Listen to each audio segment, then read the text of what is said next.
This is Epic Universe, or at least it's a model of it. This is the third theme park at the Universal Orlando Resort, featuring 5 themed lands designed to immerse you in the worlds of Super Mario, How to Train Your Dragon, Harry Potter, and the Universal Classic Monsters. We got to preview this park before the general public, and having returned from its technical rehearsal, it's time to answer the question on everybody's mind. Just how epic is Epic Universe? Now before we begin, remember to help us feed the algorithm by dropping a like or dislike, subscribing to Grego Movie Rants, sharing this video with your friends, and tagging us on social media, and of course, dropping a comment down below, joining the conversation to tell us what you're most excited about for Epic Universe. If you want to help fund future projects from Grego Movie Rants and our second channel, The Arcane Opal, check out the links in the description for our online store and Ko-fi tip jar. No matter how you choose to help us grow, your support is always appreciated. Now with that out of the way, let me introduce you to Epic Universe.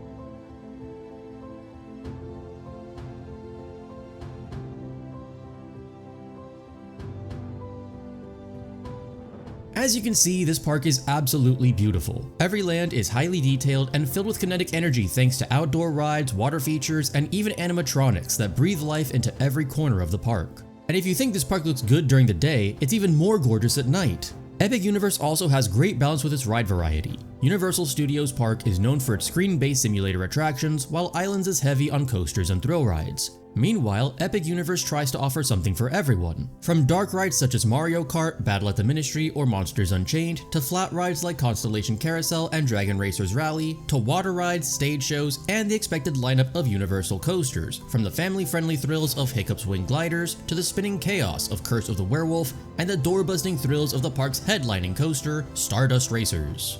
The character experiences at Epic Universe are also incredible. We didn't wait in lines for any traditional meet and greets, but the roaming character encounters help add further life to each land while providing unique experiences for guests. So with this being said, it's worth reflecting the unspoken rules of interacting with characters, because these characters are fantastic, but you also have to remember they're played by people. People whose job it is to be nice to you and to interact with you. And much like the waiter, they're not flirting with you, it's their job to serve you. They're gonna have guidelines and boundaries, and they will let you know what those boundaries are in character. So it's best not to trample all over them so that we can continue having these characters in the park. Moving on, the food options at Epic Universe are also pretty good. There's plenty of options for actual meals at Epic, such as these meaty portions we devoured at Das Steakhouse. But even when restaurants serve theme park staples like pizza, burgers, and fries, there's attempts to make these options more unique, such as the ube pizza found at Pizza Moon. Unfortunately, this leads to my first major complaint about Epic Universe, and that involves finding both information and options for food for those with allergies and dietary concerns. I've seen plenty of valid criticisms online regarding just how difficult it is to find information about the food at Epic Universe, especially when it comes to allergies and dietary restrictions. In particular, one person with a gluten allergy found it nearly impossible to find any information about gluten contamination with most of the food at Epic Universe. And I personally experienced this issue when trying to figure out the ingredients that went into making the black buns that you can find for several food items at Dark Universe. I mean, how were these buns dyed black? Were they dyed using charcoal, squid ink, molasses, some other ingredient? I couldn't really find that quickly using official sources, so I had to go and play detective and figure out what these buns might be made out of by figuring out how people's digestive tracts reacted to the buns. Which is maybe a little too much work to figure out if some pieces of bread are gonna affect any medication I need to take. Not to mention, I've seen a lot of vegetarians and vegans complain that while there are some options for them, it's not nearly enough. Although it seems that Universal is reacting to this criticism by adding some new food items for vegans and vegetarians, such as the carrot hot dog. Questionable choice aside, at least it's proof that they're listening and trying to fix the problem. Another major issue Epic Universe has is the lack of shade. Now, you're probably thinking what I thought when I first heard this criticism. That sounds like classic nitpicking from theme park enthusiasts. And now that I've been to the park myself, I have to say, while I do stand by the point that once the trees in the park grow in over the next 2 or 3 years, it will help substantially with the shade and heat issue, I'm I'm starting to doubt if that's enough, to be honest with you, because a lot of the lands in this park are just giant stretches of concrete, which soak and radiate the heat of the sun, which is particularly bad in the brutally hot state of Florida. So if you're going to Epic Universe, make sure you bring an umbrella for extra shade, wear a hat if you want, lather up in sunscreen until you're whiter than a sheet of printer paper, because it might be a swelter when you go, especially in the summer. The other major problem currently plaguing Epic Universe is the ride reliability. Now, keep in mind, when we visited for the first time, this was a technical rehearsal, which means things are not perfect. Things are being actively worked on. The kinks have not yet been ironed out.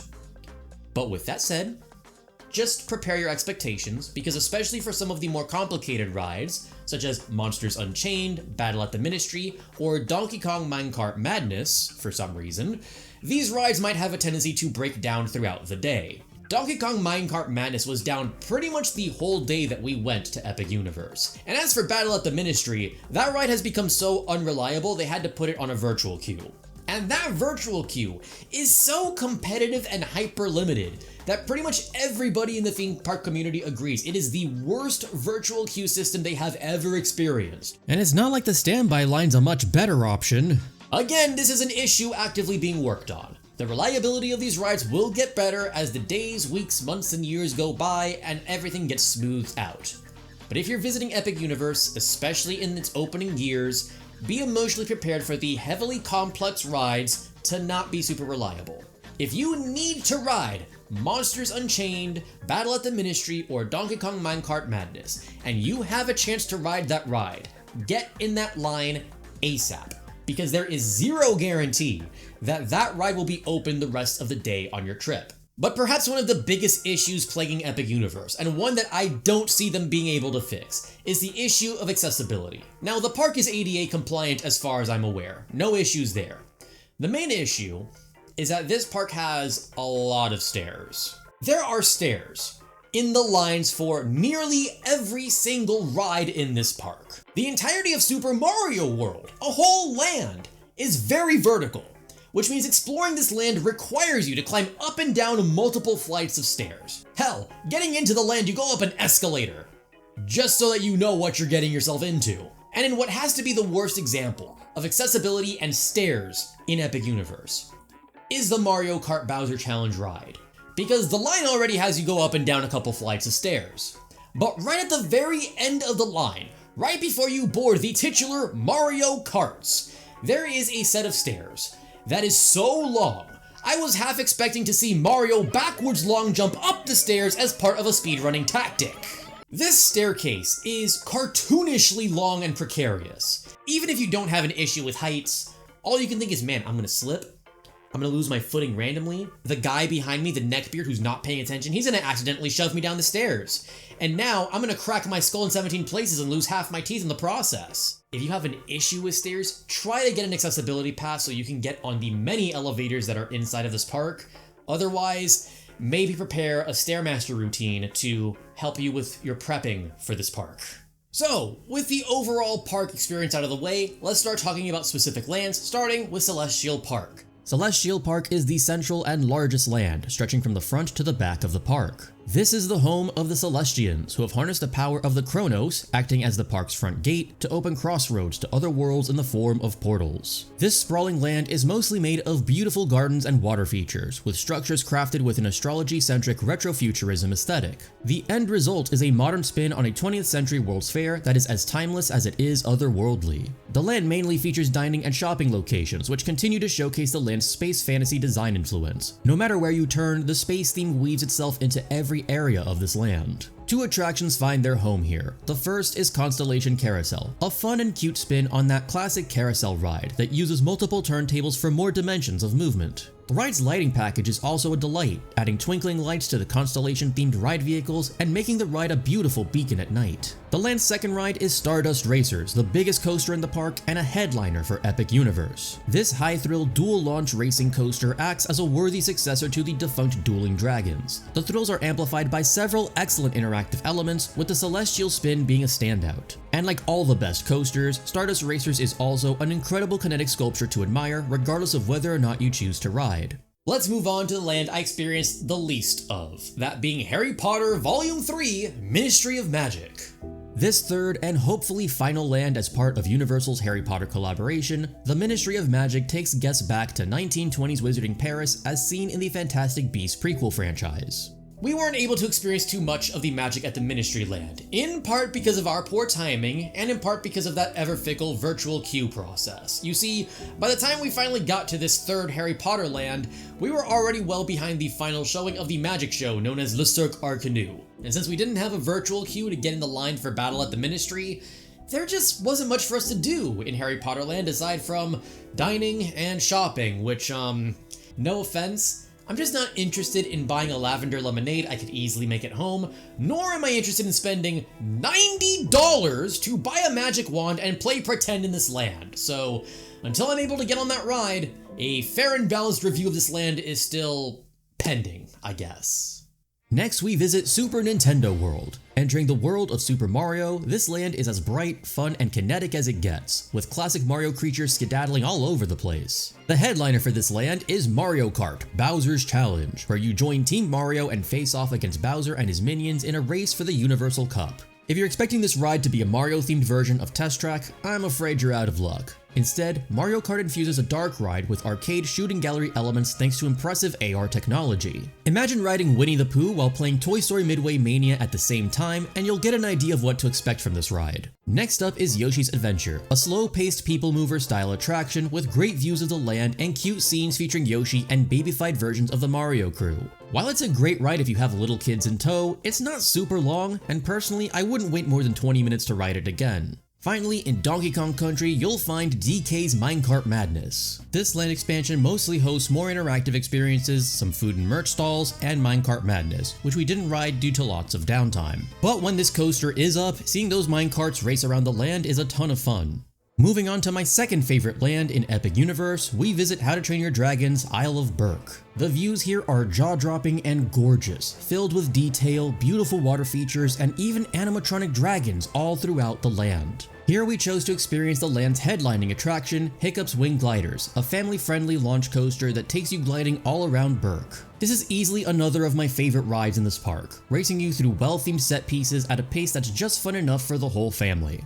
A lot of people have positively compared Hiccup's Wing Gliders to Hagrid's motorbike adventure over at Islands of Adventure, basically calling it baby's first Hagrid's. And while I don't think that's a bad description, I think it'd be a better descriptor for those of you who have been to Dollywood to compare this ride to Big Bear Mountain. If you've been on Big Bear, this is basically a better themed version of that ride. Finally, we turn to my favorite land, Dark Universe, the home of the Universal classic monsters. The smallest land at Epic Universe packs a punch thanks to its perfectly gloomy atmosphere. Here you can ride Curse of the Werewolf, a fun spinning coaster that amps up the thrill with a spooky soundtrack filled with the snarls and growls of a pack of hungry werewolves. It's a short ride, but it's lots of fun as long as you wait less than an hour for it. But the must-see ride in this land and arguably all of Epic Universe is Monsters Unchained: The Frankenstein Experiment. In this ride, you're invited by Henry Frankenstein's great-great-granddaughter Victoria Frankenstein to witness her experimental methods of monster control, where deep in the catacombs of Frankenstein Manor, she'll attempt to tame the most dangerous of all monsters, Count Dracula. Utilizing the Kuka arm technology found in Harry Potter's Forbidden Journey over at Islands, this ride is an incredible tribute to Universal's monster legacy, with a great story, tons of incredible animatronics, and some shocking surprises that even got a reaction from a Horror Nights regular like myself. If you have to go on only one ride at Epic Universe, make sure it's Monsters Unchained. Overall, Epic Universe is undeniably a phenomenal addition to the world of theme parks. It not only has some serious heavy hitter attractions and tons of immaculate theming, but it's also got lots of room for expansions, so I can't wait to see what the future has in store for this park. Now, if you plan on visiting this park anytime soon, you're probably going to need more than one day to experience it if you want to see every single thing that Epic Universe has to offer. So with that in mind, based on everything I got to experience at my visit, you gotta go with Monsters Unchained, Stardust Racers, and Hiccup's Wing Gliders. Those are my favorite rides at the park so far, but honestly, I think you can't go wrong with any of the rides at this park as long as you set the right expectations for yourself. So try to remember, it's a theme park. It's supposed to be fun. So breathe, take your time, enjoy exploring the lands, sit down for a meal, interact with a character or two, and maybe even— And check out the top 10 reasons Epic Universe sucks right here on this YouTube channel with me, Derek Brindell, the host of Movie Realness. You know, Derek, you already invade my YouTube channel enough as it is. The last thing I need is for you to invade my one show! You can try to be as objective as you want, man. I'm just delivering the facts and realness, man. Anyone with eyes can tell you this park sucks, and the fact you're being so nice about it proves that you're a shill, man. You're just trying to sell out and That's be a enough little— from you. And I guess after a review that blindingly positive, I might need to start wearing these moving forward. So until next time, make sure you drop a like, subscribe, follow us across social media, and join the conversation with a comment down below. Until next time, I've been Greg, you've been you, this has been a theme park review, and I'll be here. Okay, thanks, bye!